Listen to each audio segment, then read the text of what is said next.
Hello everyone and welcome along to your Sunday night edition of the TII podcast. My name is Craig Dennett and I'm joined this evening by two very special contributors to the podcast. We'll start firstly with Iain Mitchell. How are you doing, Iain?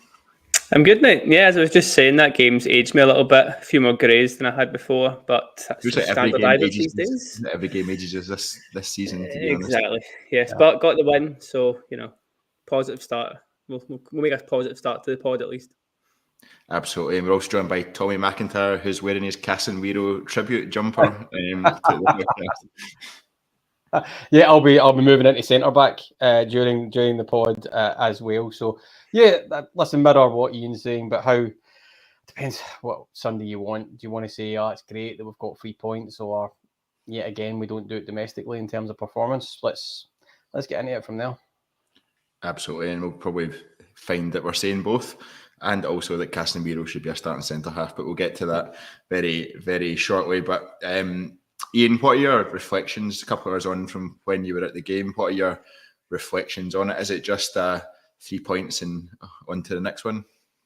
Feels like that's what every domestic game is at home these days, isn't it? It's it's always just to kind of get through it, hope someone does something on an individual ability basis, because as we've said before, 11v11 most positions we have a better player than X that we're up against, kind of thing. None of the St Mirren players would get in our team, you would think, so we should be winning these games a lot more comfortable, but you're just relying on someone to do something a little bit out of the ordinary, whether it's Dessler's going that mazy run to get the winner, or lay off the winner, I should say, or some good play here and there, but it just doesn't click for us at all just now. It's all very disjointed. The midfield's all over the place.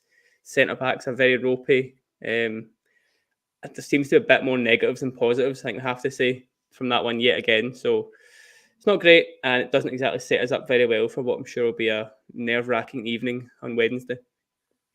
Yeah, I think so, and we'll come on to that at the end, because I actually heard BBC Radio Scotland suggesting that Aberdeen are big favourites for that game on Wednesday, which we can discuss later on. Tommy, the starting lineup, when it came out, a lot of people were quite happy with it. A lot of people had been wanting to see some change, particularly James Tavernier rested and give Casimiro a shot, which he got at right back today from the start, making his first start for the club. We also saw Hamza Igaman starting up front in place of Cyril Dessers, which a lot of people have been calling for. We were on the podcast after the FCSB game, and you'd said he probably isn't ready to start yet, and I think we probably saw that today. But what did you make of the changes that Philippe Clement made? We also saw John Souttar drop out, a bit of unsure why, if there was some rumours it's potentially due to flu, others suggesting that it was just a case of resting him because he'd been away playing international duty and then came back into a run of games, and he's been pretty much never present for us so far this season. Yeah, just before I get into that, you don't have to talk about papering over the cracks. You don't have to go too far with BBC Scotland sometimes to hear their excitement when somebody else might be turning up to maybe beat Rangers or whatever. You just need to scratch the surface just a tiny wee bit sometimes. So yeah, but I think by and large people understood the changes coming in. Igaman took his goal really well the other night. Everybody's been clamouring for it, and you think, right, domestically give him that start. It didn't work. Let's be brutally honest, right? It didn't really manage to force himself into the game. There's a couple of reasons for that, but it didn't actually work. So Dessers coming in and getting a rest because he is your starting number 9, and then coming off the bench to try and help rescue it and stuff like that, and gets involved in the goal, obviously. I think the one that people probably talk about is the proper one as well, and I think he'll definitely be a talking point as we get through this. But yeah, I mean, I think nice to see Sterling coming back into the mix as well, and being able to replicate some of that energy of Barron, but without the level of quality. And I think people now just really clearly understand that, and that Barron's a stick on as well. And then your late on one with McCausland and stuff like that as well. But yeah, I mean, it sometimes shows that the squad entirely hasn't quite clicked. And it's hard to be negative when you're talking about a win, right? I get that, but we're, as Rangers fans, looking at a kind of bigger picture. And you sometimes look at it and you go, oh, it's just not quite clicking. We are still in that cycle of Philippe Clement getting beaten over the head with these October, November comments and stuff like that. And we're still to see the replication of a night like the other night with FCSB in a domestic setting. If you take maybe Roy game aside. So, yeah, I mean, I've massively drifted away from your question there, but, expect that for the rest of the podcast, to be brutally honest with you. And that, the changes were the changes, but people like Diomande coming in showed promise again, but didn't manage to affect the game massively. Yeah, I think that's fair. Iain, first half was absolutely awful. I don't think there's any other way to describe it. Second half was a slight improvement. Philippe Clement was asked after the game his assessment of the performance, and he said it was okay. I think okay, it gets okay because we got 3 points, but I'm not sure it gets okay for many other reasons. JD says in the comments, first half wasn't good, but picked up a bit at times in the second. I'm allowed to be happy at getting the 3 points, but hopefully things improve without being called a happy clapper. What I was trying to think about actually was... where does this happy clapper comment come from? And that's not me, I'm going to go at JD by any shape or form, but what is the background to that happy clapper comment? Right? It just gets wheeled out. It's been around for years though, hasn't it? It's been around for years. I don't understand what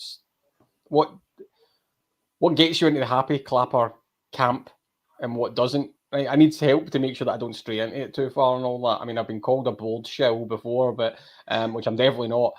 But it always catches me unawares when people go, "Oh, you're a happy clapper" or whatever. It's just like being totally ignorant of the problems that we face in the club.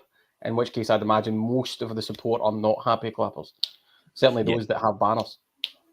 I don't think it's a complimentary term, Tommy. So I think that's. Okay. I expect it to come my way at some point.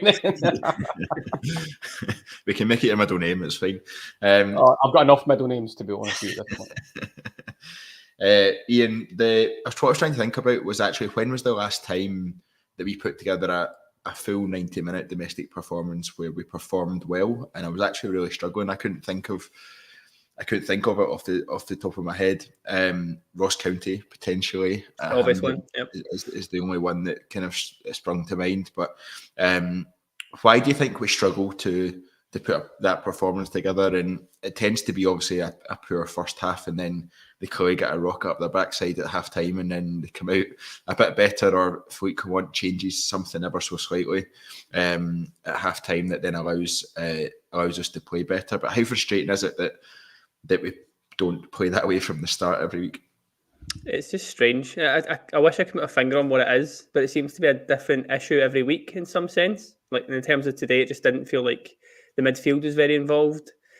But as I said before, we had defensive issues as well. So I felt like every time St Mirren came forward, they looked more of a threat than we did. I mean, I say all this, and then I looked at the stats just before we came live there, and from a purely like statistical shots against shots, possession, like we dominated that game. But it did not feel that way watching it live. I don't know if that's just because you're in the moment and you're obviously one goal in it, or you were level, so you have that fear of, well, if they score here, we're in deep trouble kind of thing. Maybe if we watch it back, it might be a little more controlled, but it just didn't carry any threat at all for us. And I think it took, obviously you mentioned we're better in the second half, I think it took Cerny and Pittodrie to try and get a hold of the game. I don't know if that was an individual sense. Sorry to interrupt you there, but I think that's a really important and key point that you raised there. And maybe if I just tweak Craig's question a wee bit, forget dominant performances. When was the last time we looked comfortable? To your point, that we don't get that worry that this other team's going to cut us apart. 1-0's never good enough for us. You get teams who look dominant and look comfortable. When was the last time? I asked the listeners and watchers as well, out with the big scorelines, when was the last time you just looked and went, we're dominating this and one's going to be enough?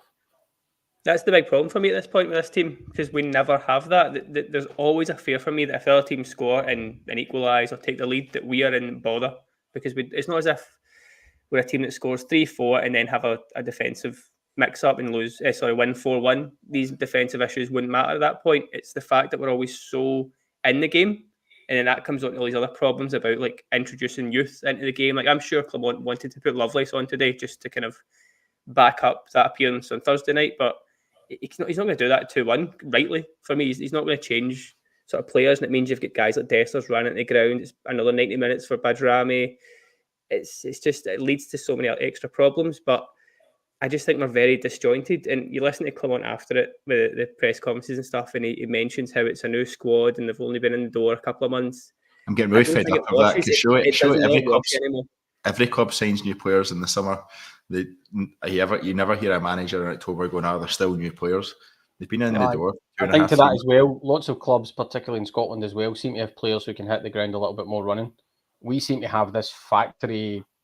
Here's another question, right? So when was the last time we had a player that just landed, got off the plane, put on their boots, started that weekend, and hit the ground completely running? Somebody can help me with that. And I'm not talking about domestic players like Barron, I think, has come in and grabbed his jersey, no problem. But signings, we seem to be in a cycle of, it's going to take 6 months, 3 months, whatever. I mean, I always question some of that stuff anyway. I know moving to a new country and all that's always difficult, but kicking the ball. I'm maybe simplifying a lot of the football stuff there. But when was the last time we had that? When was the last time a player got signed from abroad and just went, magic, I'll start on Saturday at 8 o'clock? Because that seems to be what happens to Rangers these days. But somebody come back at me with that. Yeah, I don't know an answer off the top of my head. A couple of people's AG is saying Jeff Day is one. West Cafe Mambo says Bruno Alves strolled it. I'm not sure about that one, Mambo. Not sure about that one. Westall 18 says Jeff Day done well from the start. To be fair to Cafe Mambo, they have put a lol in there, so I think they were at it. So fair play, Mambo, fair play. What Gibson's just done with Carlos Pena, This is a long list if we're going down this route. This is a long list if we're going that way with it. I'm not asking this lot any more questions. You lot can't be trusted. Right, that's it. But I think a serious podcast. I think it is a fair point, though. It feels like we're always waiting. We're waiting a while till something comes, and then you're never sure if it's going to arrive at all. And then by the time it does, it's too late, and then you're on to the next cycle of different players, and it starts all over again. And I think that's not us. We're on a cycle of a different manager by the time that they get up to speed. Unfortunately, there we go. Yeah, I think that's also fair. Tommy, why? Obviously, we were at the game on Thursday night for the podcast. We were waxing lyrical after it about how good we were, about how enjoyable the game was, and how we managed to create loads of chances and we capitalised on the opposition's mistakes as well. Today was chalk and cheese to that. Why do you think, and I may be setting up for an obvious answer here, but why do you think that we struggle so much domestically versus European football? You definitely set yourself up for an obvious answer there, right? So I'm going to do my best. First of all, I won't mention the brand name or anything like that, but you'd introduced me to the chicken and rice thing on Thursday, which got my vote. That's what I was waxing lyrical about, actually, to be honest with you. But if anybody wants to send me free samples, then I'm always free to that. But listen, you can talk about the fact that for that specific game, cliche gets rolled out immediately. Cliche carpet, if you like, right? And you can only beat what's in front of you. FCSB had obviously made changes to their squad that diluted some of their team, but we played really, really well and scored really good goals. And at that performance, that level in Europe, always great to see. But they also were a little bit more open. They came to try and play, and we seemed to have our tails right up.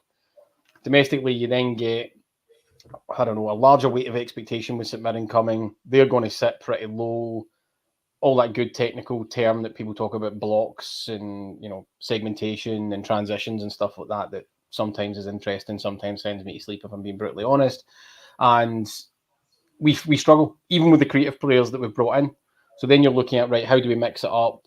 Can we change the way we're playing? Ultimately, and that's where you get the positive of this as well, it's not a great performance, right? Straying very close to the happy clapper line here, right? Somebody keep me right. Very close, right? Just on the edge here, right? Doing my best, kind of bend Ainsley to sail along, like, right? And that they came to do their thing and we beat them 2-1 and we've picked up the points. And there's going to be times throughout the season where it ain't pretty, but you need to get the points on the board. This falls immediately into that category. The problem for Philippe Clement and this team is we have not got a catalogue of really good performances to go, that's fine. People are still worried about this isn't clicking, this isn't working, we're already points behind, we've not seen the big domestic performance and everything that goes with that. That's where the story the stitching gets unpicked for him. He gets away with these if he's got a background of, I've won this, I've won that, I've won this, and we're in a really good place at the top of the league or whatever. That's probably the difference. Tommy went with the very niche reference to Ben Ainslie. I'm not sure how many people will know him as an Olympic gold medal winning sailor or America's Cup winning. Yes, well, I was thinking of the America's Cup because I do like that, and he was terribly, terribly unlucky in terms of it. But the Kiwis were just dynamite in their boat this year. Yeah, it's getting ever more niche as we go along. Iain, how do you see the watchers drop as I start talking about sailing? It shows how good today was, doesn't it? We're on sailing like 12 minutes in. That's very fair, actually. That's very fair. That's all I was thinking about. Yeah, fair enough. Iain, Tommy spoke about the sort of differences in approaches that teams have when it comes to playing against Rangers in European football versus domestic football. How do we overcome that? I think when you look across, I guess, the other side of the city, they kind of have the opposite problem where they can steamroll teams domestically but then struggle in European football. I would argue that I'd argue every day of the week that domestic football is more important than European football, and I want to see us dominate in that space. How do we overcome this struggle we have against teams that set up like St Mirren did today? It's a bit harsh because I've seen a lot of teams come to Ibrox and sit more defensive than St Mirren. I don't think they were like the classic like five at the back, stuffy. They were solid defensively enough, which I think you expect from a Stephen Robinson team. But I don't think they were as bad as I've seen, and that then makes it a bit more worrying. That there was a conversation around me today where people were saying, yes, Aberdeen is a worry because of how well they've started, but the fact is that they'll hopefully go into that game, as you touched on, maybe as favourites. So will they then come out a bit more? And that probably suits us because it kind of leans into that kind of European type fixture in terms of they're not going to just sit back and try and defend the way a kind of classic Aberdeen team do. So then if we then have a big problem against that, as I say, stuffy, solid defence, then Wednesday night might be a little bit more suited to the players and skill sets we have just now, because you say it yourself, Celtic steamroller these teams, they're 2 or 3 up before half time in most cases. I think they were today as well, because they've got pace and they've got quality with that pace, so they can run in behind. There's good movements in attack. We don't have any pace. I mean, Cerny's quite fast, I guess, but beyond that, you're hoping Jeffrey can kind of join the attack and be pacey on that side, but there's not very much midfield running. There's not very many people supporting Igaman or Dessers, so they're quite isolated. And then the problem I thought today was that Diomande was playing a bit too close to the striker, and then because Barron and Raskin play so deep, there's just this massive hole in the middle of the pitch. I can see Tommy's face is straying. Yeah. So I'll let him in here. No, that's unfortunately just my face. Right? It's hindered me all my life, obviously, right? No, I was actually just thinking that over X account we should definitely do a tweet saying that, you know, with your clip, Iain makes the case for Matondo and his pace to come back in it, because that's what it sounds like you're saying to me here, Iain, that only Matondo's pace. It's not quite that bad. No. This is kind of the point though, because Matondo does bring that pace, but there's no quality there. There is a real lack of quality there, which is the problem here. Absolutely at it. Just to be really clear, I am. Yeah, let's not get that clip going, please. Yeah, I'm absolutely at it with you, buddy. I'm at it. It's the point though. If Matondo had pace and the quality, fair enough, might not be near Rangers, but that's what we kind of need. A guy that can score a goal, set up a goal. Yeah, it's still exactly if we had that. Exactly. So it's just a case of we don't have a player who suits the domestic game, or we don't have enough players that suit that domestic game in terms of quality, pace, and an actual threat. We've got too many guys that like a short pass, like some sort of tidy play, like Badrami. I think Lawrence is quite similar to that. Diomande, again, is very tidy on the ball, but he's not going to break those lines. He's not going to run beyond the striker too much. Again, I say this, the fact he scored today by sort of doing that. So hopefully that is a bit of a sign to come. But I saw Diomande have one attacking threat today in terms of one attack. Did he do very much beyond that? Not enough for me. And I've saw a few comments already touching on this system not suiting so many players. It's something we seem to say in every pod, but we're saying it for a reason, kind of thing. Yeah, we're going to talk about Diomande and how he played today versus where we think his preferred position is in a little bit. But Tommy, just to look into that, I know it's I know he's injured, but I think Cortez would certainly help with that. He does have a bit of pace. about him and being able to find space. But get your point, Ian. He's not available, so yeah, it kind of hinders that. But I think that was certainly some of the thinking behind Cortez as well. We've also only seen Cortez for a grand total of about 4 games, maybe. Yeah, So fair. we're banking a lot on what we think he is rather than what we know he is. Fair how much of it do you think is down to the system that Philippe Clement plays and the tempo that we play football at? We're very slow in our build-up. We try and, I guess, move the opposition around and find spaces that way rather than getting them when they're out of position or out of formation. But then the other side of it, I guess, is we really struggle when we come up against any sort of physicality at all. We saw that again today. Robin Proper was the real eye opener when it came to that today against Olasanya, who was up front for St Mirren. But how much of it is down to set up versus how much of it is down to being able to cope with being unable to cope with the physical side of the game of Scottish football? I think that element does take a bit of time. I'm maybe undoing my previous comments with players getting up to speed and stuff like that. But certainly the physicality and the speed of it can be, and the aggression in terms of attacking space and attacking players can catch players unaware. I think Proper was really poor and couldn't stand up to it at all today, actually, which is really, really worrying. In terms of the wider question you ask about stylistically, structurally, I do think that we seem to be reliant, and we have been for a long time. It's maybe in the philosophy at the club in the modern era of dominate the ball and try and work space, etc. Whereas, and I don't want to look at any specific club or clubs here, right? But we can do that in fits and starts pretty well. We've got good technical players. We can find space. We can do it, right? I still think one of the problems is a predatory number 9 in the box for the amount of kind of chance creation and stuff like that.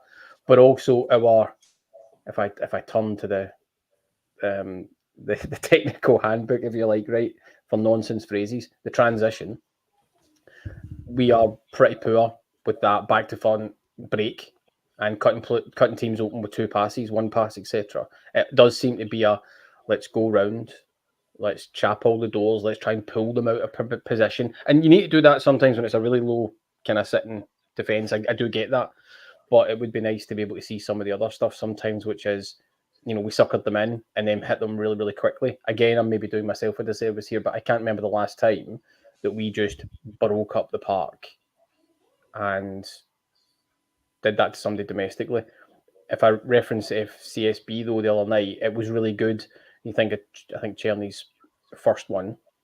Yeah, it was from the high press where they made a mistake and then we burst in. So those are probably the 3 components you're looking for: being able to pull teams out of position and unpick them, being able to press really high and get them to make a mistake, but also being able to sit back and then transition really swiftly and score goals. There's definitely teams that do that last one significantly better than us.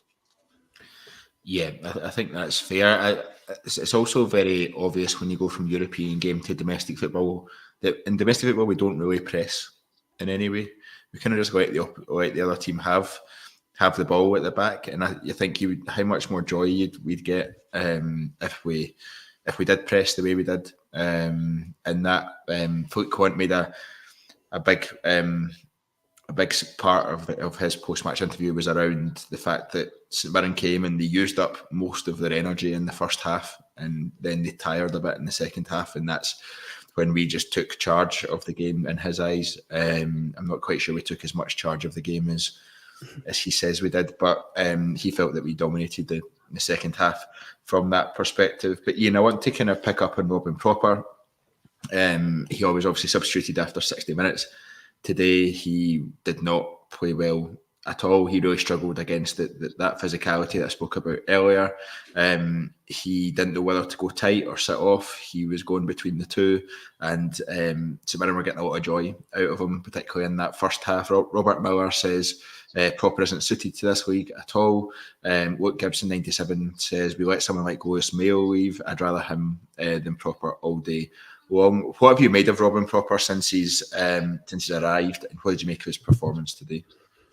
I think if I was going for a word, it would be underwhelmed since he arrived. I mean, I saw him come in, and don't get me wrong, I saw the age and thought that's a bit strange, but I understood the kind of swap for Goldson kind of angle we were going for. So experienced leader, captain of a side who have just came third in the Dutch league. That's no mean feat. So that was a good start. You think about, he scored like 7 or 8 goals last season. He was an aerial threat. I don't think many in that league won more headers than he did. All these positive things.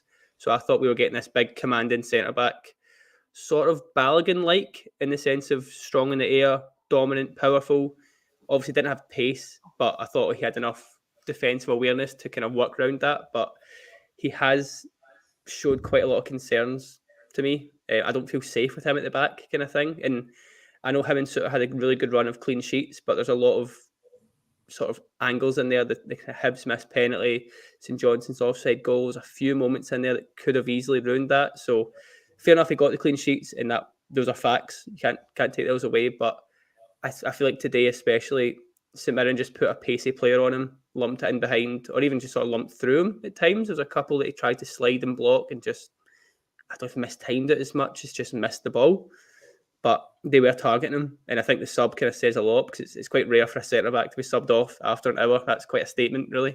I don't know if I've not heard the post match after, if Clement's maybe defended it as working his way back in, kind of thing. So he might have tried to protect him in that sense. But it's no coincidence to me that after the hour and he went off, we looked a bit more assured at the back when Casimiro stepped in. I'm sure we'll come on to him a bit more, but he just seemed to have a bit more, not only quality on the ball, because I think Proper was okay on the ball, but Casimiro had that drive with the ball ability.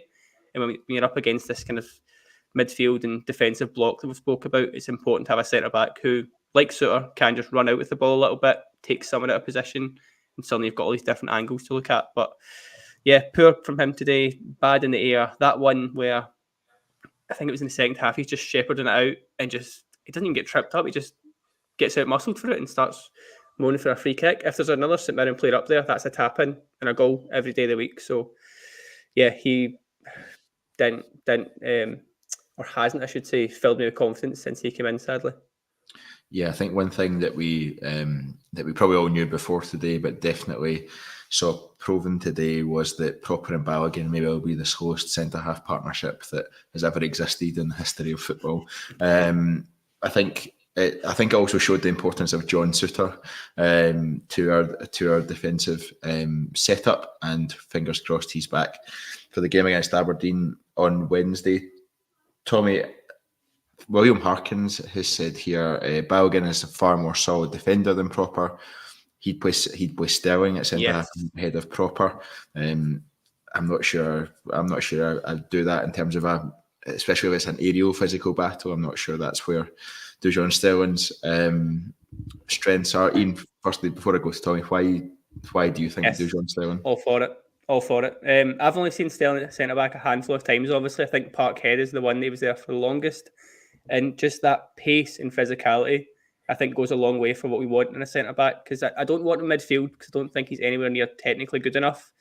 And the whole right back issue, again, I don't think he's great with the crossing kind of thing that we use a right back for. So I think if you're looking at Proper and the kind of things that we're talking about, the pace, the losing his individual battles, Sterling wins these battles. Sterling has that pace. And like you say, he's not the most commanding in the air, Sterling. So I do see there's a flaw or two there. But I just feel like with our current situation and the fact that Balogun cannot play 2-3 games a week, so we can't rely on Balogun at all. If I'm having to put someone beside Suter, it would be Sterling right now in terms of the options we have, because I don't fancy Proper. Leon King has fell into the abyss. Nsiala, I don't know about. Balogun, I can't rely on. So I just feel like he's got a couple of flaws possibly, but I would like to see that, because I want to see Sterling playing games, and I don't see that being right back or centre mid now. So kind of left with that's the only option. As much possible problems that could cause, at least want to see it. Tommy, before I get your thoughts on that one, Alan says no real difference with Proper and Ben Davies. What do you make of Iain's point and William Harkin's point that about Sterling playing centre half, and also the quality comparison that's been made there by Alan in terms of no real difference between Proper and Ben Davies? Yeah, first of all, a niche one, not for the listeners on our audio platforms who have downloaded this, and thank you very much for doing that. But for the people here, well done, Dado Purcell Blue Boots. I did wonder how we were going to get a comment out of you after the first two. So well done for landing that we don't press teams. I agree with you that we don't tend to do that massively well. or consistently domestically. The Ben Davies thing, a wee bit harsh, in my opinion. Robin Proper's got, I think, a couple of more qualities round about him, but I get the general point. When it comes to Robin Proper, he's been bought as a standard bearer centre half. Right, it's a big thing for from Philippe Clement to say. As you said, we went and got a captain. Wee bit of contractual engineering in that we knew that there was a route through to get him at a cheaper price, and he's not set the heather on fire. Let's be brutally honest there, but he's not going to get dropped, I think, massively anytime soon for some of those reasons. In that Balogun can't play consistently, right? Sterling, I don't agree that he's there in any way, shape, or form. And I get the point that he needs to get game time, but he can't learn his trade at centre back in the starting 11 when we have already problems, and not being able to dominate physically aerially is probably a big problem domestically in Scotland as well for your centre back. So especially when John Souttar isn't always the most capable in that, he does have some flaws there as well. So I would put a question mark over that. Casimiro, okay, more open to a conversation on that one, but I think you'll consistently see Robin Proper in there. I did think it was a wee shot across the bow though. To Ian's point, I do agree with him. I don't think it was from the manager today. I don't think it was he might dress it up as a freshness thing, but I definitely think it was a shot across the bow that, hold on, you're not standing up to the physicality here, and it was becoming a bit of a real problem.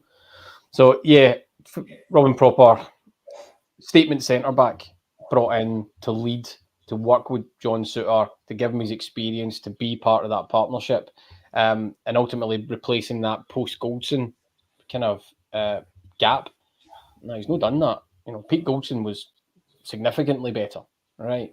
And we all know the decline there. So yeah, that's going to be an ongoing problem. He does need to up his game, but I don't think that's an area where we can start experimenting anytime soon.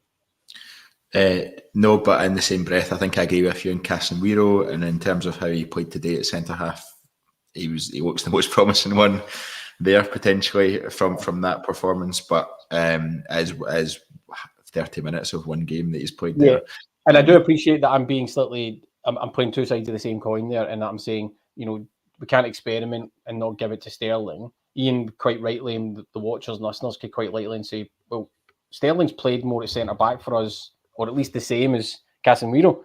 So pick a lane, Tommy, which is a very fair comment. I'm arguing with myself now, right? And I don't know who win. But the point being, from a player sense, from what I've seen, Casimiro is a lot better than Dujon Sterling. Yeah, we need to remind the listeners that Tommy is Casimiro's biggest fan with his tribute jumper on tonight. Raising my mug to Casimiro. Ian, in terms of Casimiro, today was his first start for Rangers. I think he's had a few cameo appearances, obviously from the substitutes bench. I think he's done quite well.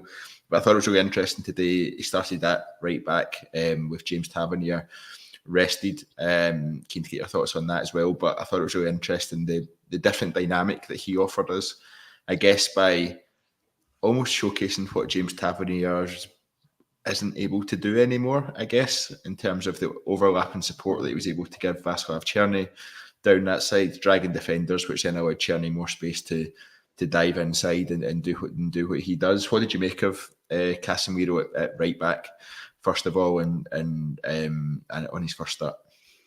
Yeah, he did start as well in Malmo, but obviously that was left back. But he's got this kind of same Sterling knack of being good at left back, good at right back, and now good at centre back as well. So I'm hoping he does find a position and stays there, kind of thing. But no, I thought he was pretty good.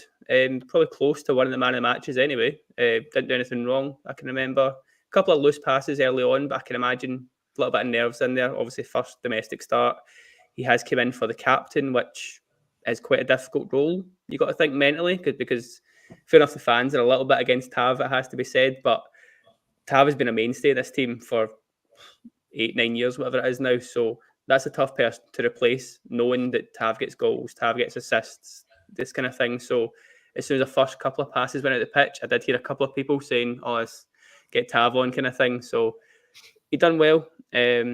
Without being incredible, I would say it wasn't a massive attacking threat at any point. I thought he could have got forward a little bit more, but equally there was times where he had the ball and he just drove with it, which is what I kind of want to see my right back doing, because we all know Cerny's going to cut in, and when he does, we need to have that option, that side, which you touched on, Tav doesn't do anymore. You can't get up and down anymore. So the fact Casimiro could pretty comfortably, I think, had a good game. And I do, this is the thing now, because I'm pretty sure on Wednesday night he's not going to start right back anyway. Might start centre back after his sort of last half hour, so I can see that. But I don't want him to fall into this Sterling category of sort of utility man. I want him to be in a position, and that is your position. You play right back, centre back, whatever one it is, and that's you. Try and build a bit more stability in that sense. So I'm hoping he's not done himself out of that kind of role. But yeah, pretty solid, good performance, and I think he brought a bit more stability to the back when we were kind of crying out for it. He was also actually a bit more vocal than I thought at centre back. A couple of times where he's trying to like lead and bring players up and sort of talk one or two, not through the game as such, but just offering that kind of vocal support, which for a young guy on one of his first few starts, another big positive to take. Yeah, JD says Casa is quite mature and confident for his age. He definitely is, and he wasn't scared of. I think it was Raskin. To be fair, he fired the ball in at Raskin, and Raskin missed it, and St Mirren got a bit of a chance after it, but he wasn't scared to have a go at Raskin after that. To say that you should have controlled it. I guess that's down to the old. It doesn't matter how hard you hit the ball at someone; it's up to them to control it. I'm not sure how much Nico Raskin agreed with that after. Where exactly do you play on the pitch, Craig? I used to play left back. I don't really play. Spoken like a defender. Yeah, I'll just fire it in 100 miles an hour into the feet of the striker or the midfielder, and they should deal with it. Exactly. Yeah, just fire it into the middle of the park along the edge of my own penalty box, and then it's someone else's. That's exactly it. Yeah, there we go. But yeah, I was impressed by Casimiro. I'd like to see more of him. A bit of a struggle to see where you see more of him, I guess, and that's probably why he does become a bit of a utility man, because he'll get more game time if he is. When he came in, he said right back was his preferred position, and then you see him playing for the Netherlands under 21s at left back. So I guess it's as long as he's comfortable and confident, I'm sure he'll be happy with to get the game time, and I guess we only manage to benefit from that if he's happy to play across the back line as well. I don't imagine we'll be seeing him at striker anytime soon. One man we did see at striker from the start was Hamza Egaman, Tommy. He had a lovely finish for his first Rangers goal during the week. But this is his second start at Ibrox. I thought he really struggled. I've seen a lot of people say that he basically had one hand tied behind his back because he got booked after 2 minutes by the referee. I'm not sure I buy into that, because as a Rangers striker, you don't need to be overly physical in that way defensively, but it's all about the runs you make and how you make yourself available for chances to be created for you or to pounce on opposition errors. I feel like he gets marked out of games quite a lot. And then he starts to drift about the park. That isn't really. I don't think his game is to be that focal point, but he really disappears from games very quickly. And a lot when Cyril Dessers on the park, a lot of Rangers fans say, "I'd love to see Hamza Egaman instead," because Cyril Dessers misses so many chances. But when you then see the contrast even today between the first half of Egaman and the second half of Cyril Dessers is constantly involved in playing, constantly involved in the game. He's also constantly on the deck at this moment in time, which is frustrating, but we'll come back to that in a minute. But you see the difference in how Cyril Dessers is probably better suited to games like today. What did you make of Hamza Egaman's performance and the struggles he seems to have, I guess, when playing from the start versus coming on for the last sort of 15-20 minutes? Yeah, well, he's still in the bucket of potential, right? And that's not going to change anytime soon. The difference you're quite clearly marking there, and it is right, is for whatever people think about Cyril Dessers, he's a grown-up, experienced centre forward. That's why his movement's better. That's why his understanding of the game is slightly more refined. Now, we can talk about the quality levels all day, right? I think we have, right? But Egaman's get all of that to learn. All of that to learn. And so today, a day like today is good experience. It'd have been great if he was taking to it quicker and was banging another goal or whatever, but he was poor.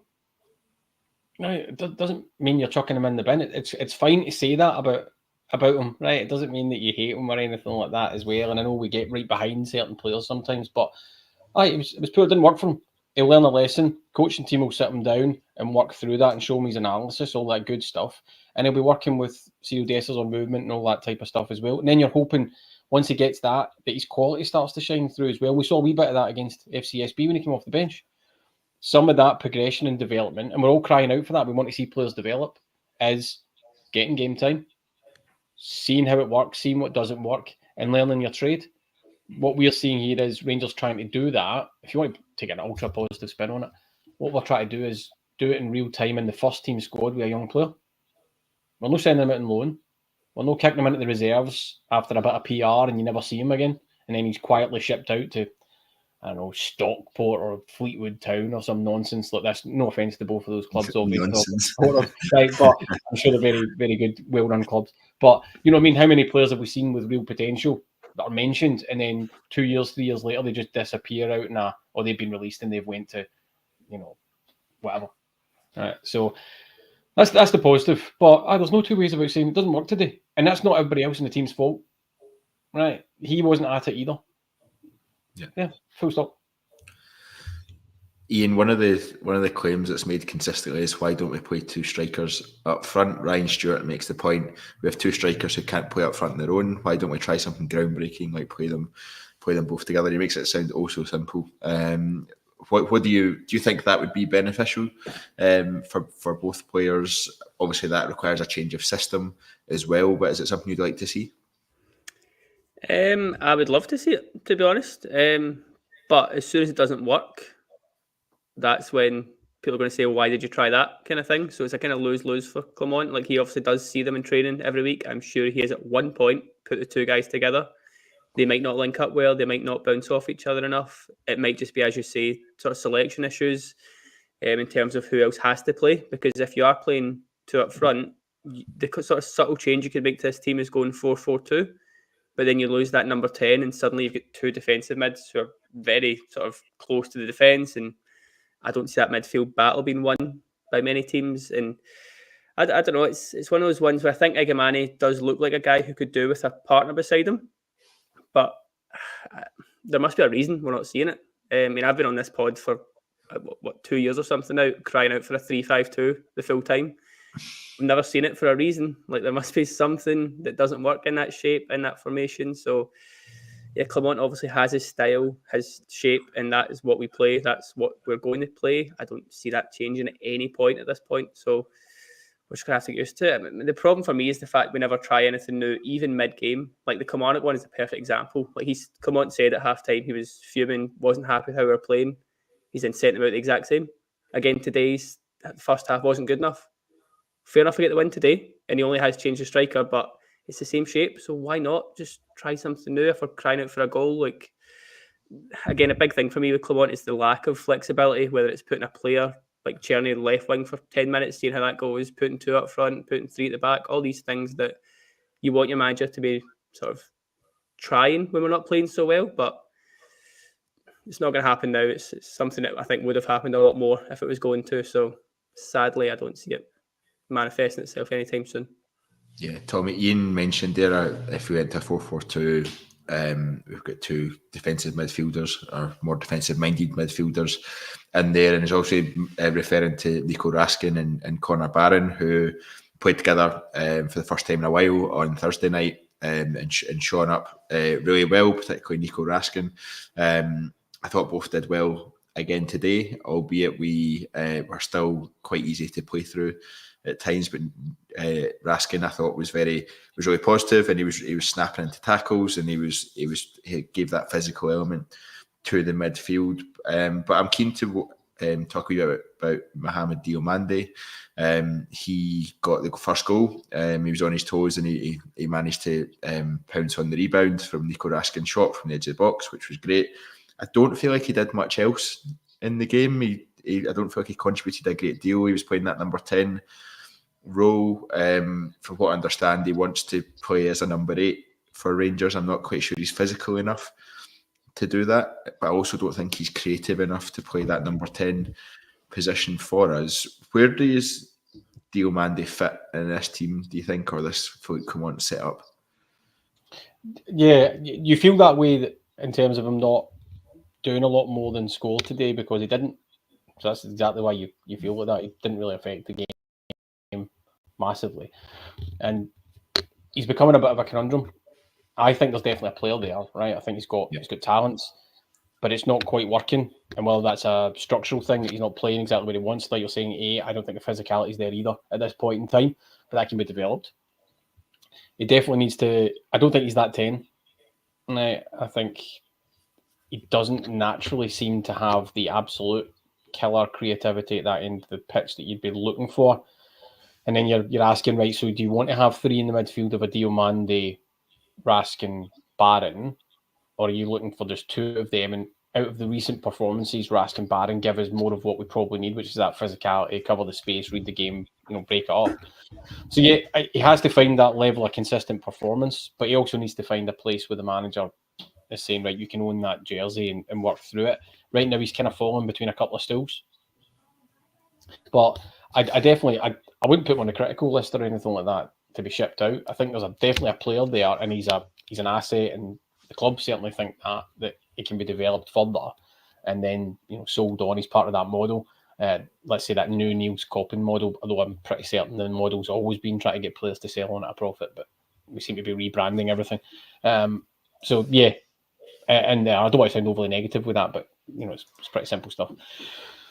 So yeah, I think he's struggling. He's struggling to find it, and unfortunately, he's also struggling when he gets on the pitch. The goal will help his confidence. Like you say, he was on his toes. He was in the box. That's a good thing. Nice to see a midfielder in there covering a bit of space, but then he just drifted right out of it. And I don't know whether that's because he's not enjoying it, whether he can't affect games, or because he's not being played in a position that gives him any grounding to give confidence on the ball or anything like that. Yeah, Ian, how important is it for us as a team to find a way to make it work for Diomande?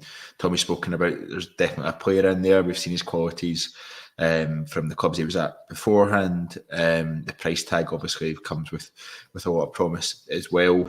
How important is it that we as a club find a way for that to work and not let him sort of just drift into no man's land? It's huge. When he came in, first few games obviously scores, so you're kind of blindsided by that a little bit. But my initial thinking was we got to build a team around this guy. He's the next big sale kind of thing, and he's just not lived up to maybe what I thought he was going to do. Which, again, I think everyone kind of shares that same opinion just now. There's a lot of defence for him because people say, well, he can't. I think that a lot of people, what I'm kind of agreeing with is that he can't play as number 10. I think that doesn't work for him, as Tommy mentions. He's just not kind of built for that. But I don't think he works as an 8 when there is a 10, if that makes sense, because when it's Lawrence in particular, they seem to try and get into the same spaces as each other. They're sort of running sort of either into each other or in the same space, as I say, so it's just not really working for whatever reason.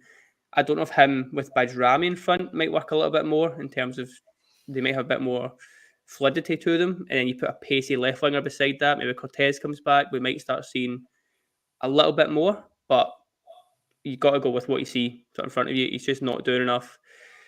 It goes back to my point before. I don't see Clement changing that formation, so I think we'll just have to persevere with him. And the fact is, Raskin has got his jersey just now because I think Lawrence has that number 10 jersey when he's back, and I'm hopeful that's not a long one, but that's the worry. Obviously, if Lawrence isn't back for a while, but I just don't know with Diomande because, as I mentioned before, he was the guy that I thought was going to be driving this team on. He's got the pace, the power, the technique. And I mentioned right at the start, we need guys that have pace and ability. And I thought he had that for the first few weeks and month or so that he was here. And he's just sort of fell off a bit. He does seem to be one of these guys who gets frustrated in the pitch a lot. He's always throwing his hands up. He's shouting at players to be here instead of there kind of thing.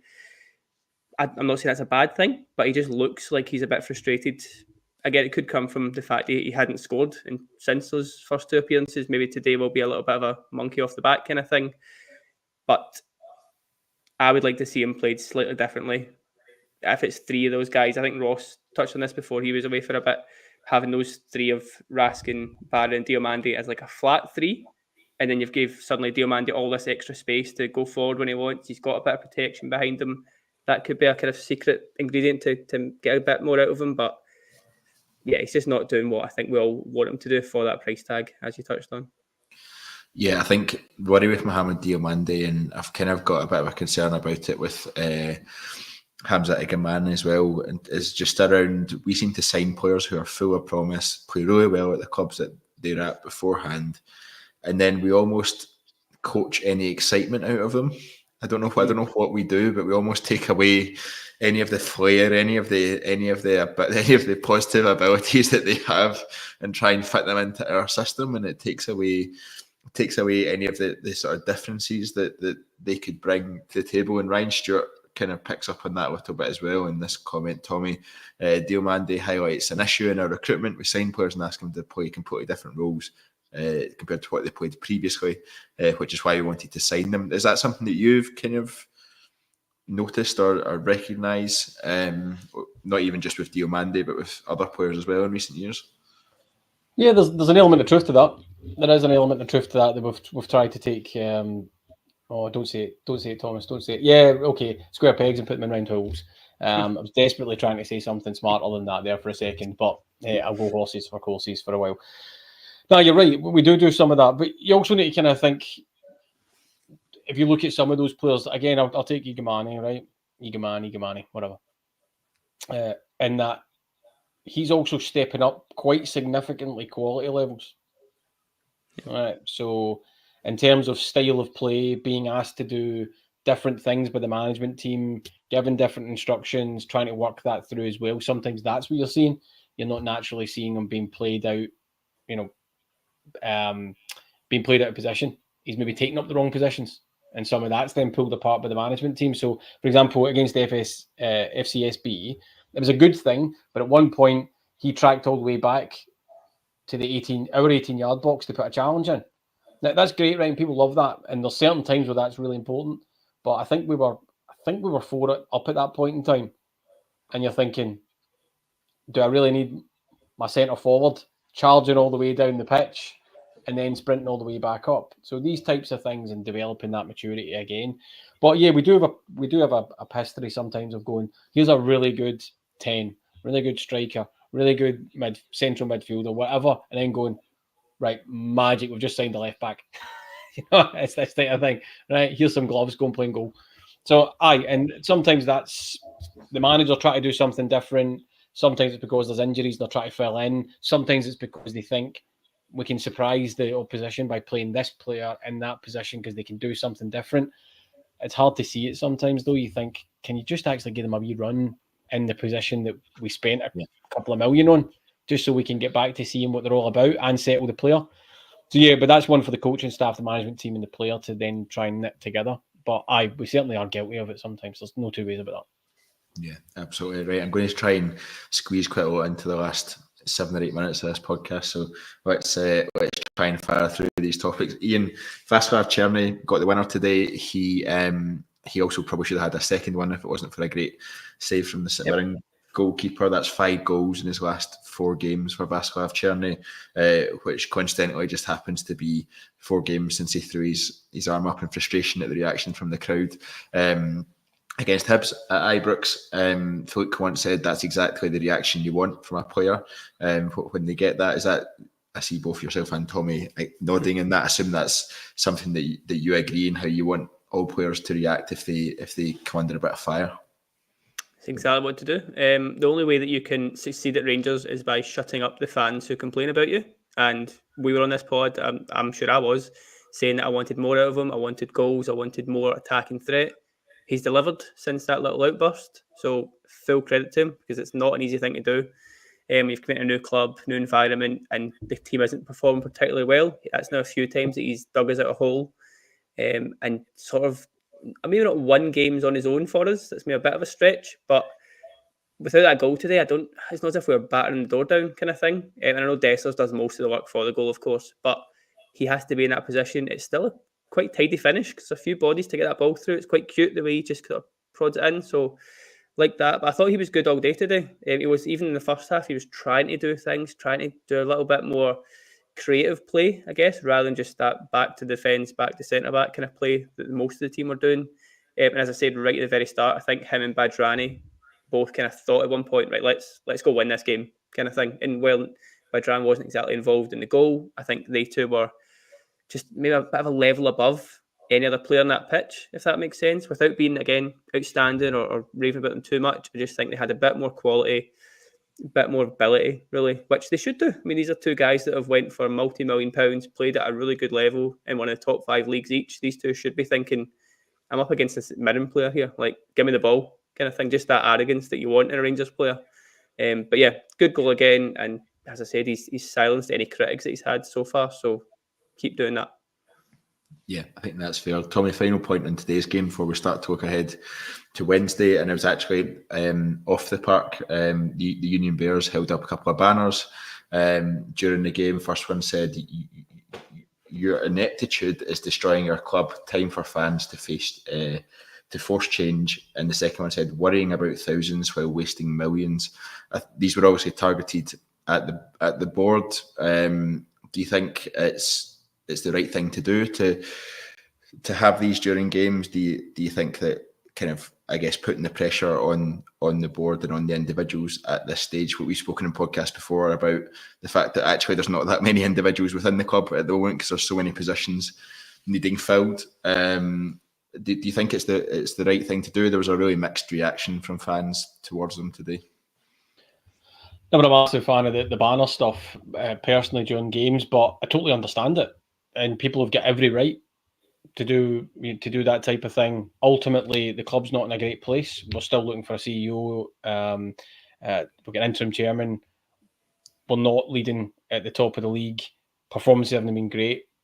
People are right to question the board and say what's going on, what's the strategy. So, listen, they'll get no criticism from me in terms of the intent to ask questions, and we should always ask questions of our club.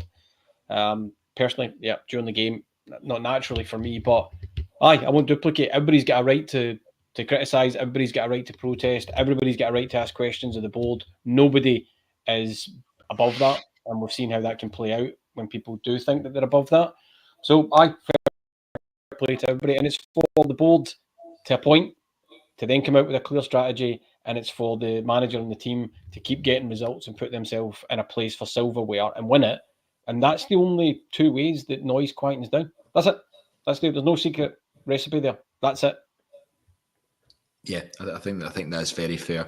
There was very much a mixed reaction around me in the stands to each of those. So maybe not everyone on the same page at this stage, but when is every Rangers fan ever on the same page as every other Rangers fan? So I think that's the case. Looking ahead to Wednesday, I think I was going to say Tuesday there, looking ahead to Wednesday, Iain, I mentioned at the very start that I'd heard BBC Radio Scotland saying that Aberdeen were favourites heading into to Wednesday. Would you agree with that? Do you think we're underdogs as we head to Pittodrie? I don't think I have it in me to say that Aberdeen are favourites over us, even with what's happened this season so far. I get the angle. Obviously, they're at home. They have started remarkably well, it has to be said. Their new manager has got them playing, I wouldn't say great, because anytime I've watched them, they've been okay. Just kind of got the result, but that's the main thing. So you'd much rather that than just a performance. So absolute fair play. I was going to say, I like how we've just spent 58 minutes talking about how I see the irony. to play better. I see it. Don't worry. No, but I get it. They're obviously a few points ahead of us now, so I think that the fear for me comes with knowing what this squad kind of do in this kind of scenario. We saw it just a couple of weekends ago, so I'm not going to come out and say that we're big favourites because we're Rangers and that's it kind of thing, but I think that the point I tried to touch on earlier with the fact that Aberdeen might come out and play a little bit more than we're used to, it could benefit us. Obviously, Tav's had a bit of a rest today. You'd expect Suter to come back in. I like the two in midfield of Raskin and Barron that we've got. I think that suits this kind of game. They will get stuck in. They will sort of hopefully win that midfield battle. It just depends if our attackers have the quality to take the chances that come their way. That's going to be what this all comes down to.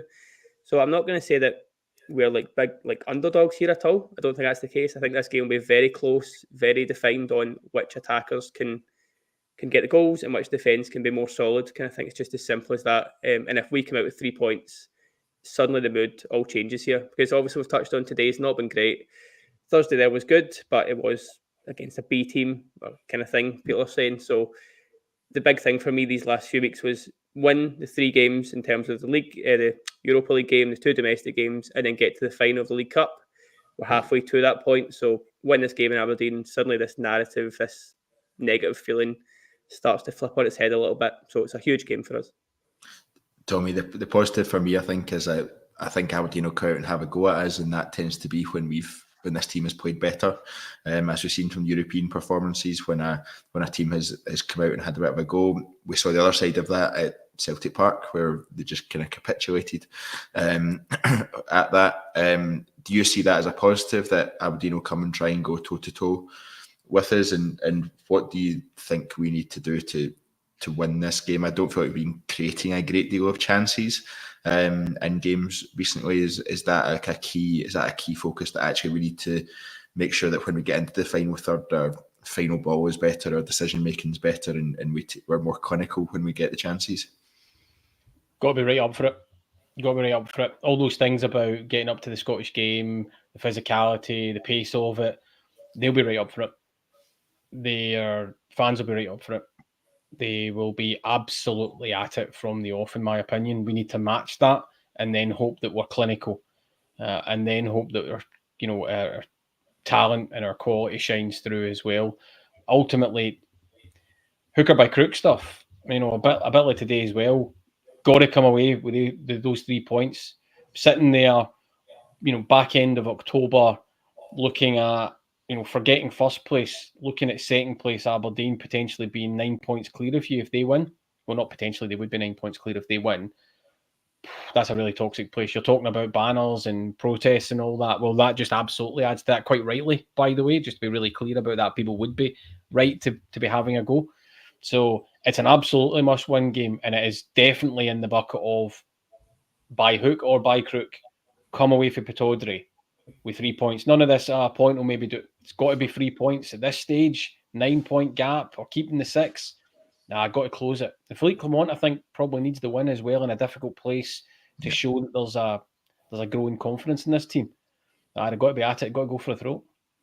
Absolutely, and I'll agree with Iain in terms of the trepidation, I guess, comes from the fact that anytime this team has went somewhere that they could potentially drop points, or it's a big game, they've completely folded, and they've lost or dropped points. You're looking at Tynecastle away, you're looking at Celtic Park away, you're looking at Kilmarnock away, all games that you look at the fixture list and you're like, oh, that could be tricky, we could drop some points there. Yeah, drop points every single one. Depending on how the game would play out, right? Because there could always be unfortunate referee calls, or something crazy happens, whatever, right? Go there and get beaten, and I think the last vestiges of goodwill for this team or Philippe Clement and the support pretty much evaporate.